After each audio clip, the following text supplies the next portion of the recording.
Shu Andijonimizdagi eng xavfli piyodalar o'tish yo'lagi bo'ladi. Piyodani ko'rmay qolib 412 ming ishtirok to'lagan akalarimiz qalban birgamiz. Navbatdagi Instagramdan tushgan zakazimiz oldiga doimgidek vozillab olib kelib oldi. Shu akalarimiz zanglamas metaldan har qanday turdagi bochkalar yasashar ekan. Yuklarimiz yuklab, sekin Furachi akamiz oldidan ham o'tib oldik. Bizni Furachi akalar ham kuzatammikin ha? Bir aylanib Piyozpaya Toshkent Pitagga ham kelib oldik. Bizni Toshkent Pitagdagi akalar ham kuzatammikin ha?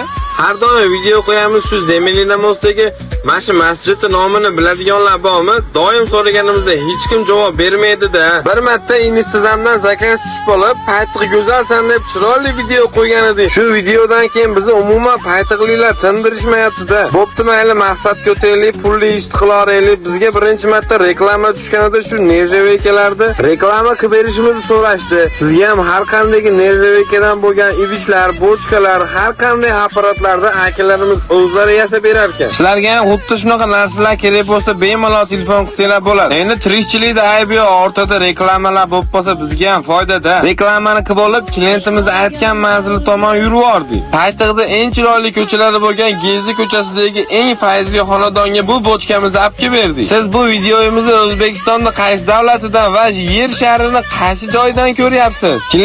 Klientini aytgan joyga yuklarimizni chiroyli qilib tushirib berib, akamizdan ham pulni shaqiratib sanab olib, sekin Andijon tomon vozillavordik. Sizlarga ham qachon labo kerak bo'lsa bemalol chaqirsanglar bo'ladi.